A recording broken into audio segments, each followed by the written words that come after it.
Episode 3 continues the very fast-paced momentum that Episode 1 and 2 brought forward to us.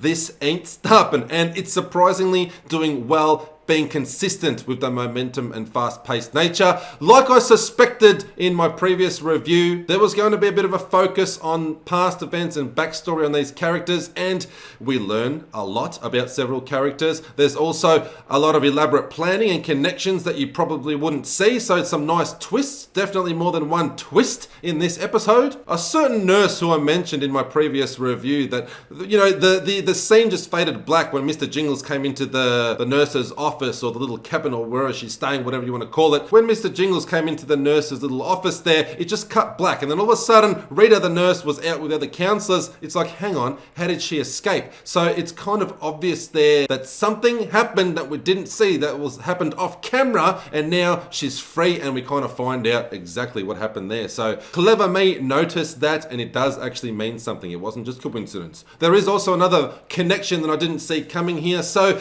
nothing is kind of coincidental here. It's not just your typical slasher escaping from a mental asylum. Everything's elaborately planned and coming together, and there's reasoning behind certain things occurring. So I'm not going to ruin anything about this episode because this is a spoiler-free review, but based on past events, backstories, everything's coming together, and kind of the thread is unraveling, and we're really going to be able to put together the story as to what actually is occurring here. So great job on some of the twists and turns in this episode, and surprisingly enough, the fast-paced momentum is still continuing. I'm not bored. This episode, if anything, was more on the edge of your seat, and I was actually more interested than the first two episodes.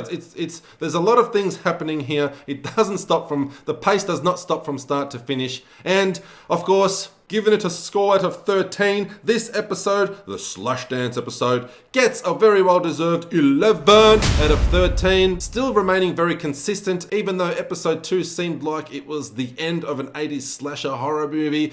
Even episode 1 was moving so super quick. I did suspect that they'd have to focus on some backstory here and past events in order to extend the time, because it just seems like everything's about to conclude in the present time, and they're doing a good job. I thought that I might become a little less interested because we've kind of seen everything we need to know, but it's really come together very well, and I've enjoyed some of the twists. Halloween is fast approaching. I will be focusing more on horror movie reviews, American Horror Story reviews, and as always, playing demonic games like Dead Roll 3, Reaper of Souls. So for all of your creepy needs, make sure that you subscribe to my channel, and don't forget to come back and visit if you don't want to subscribe, because it is optional here, and at the very least, I'd just love to see you all again real soon.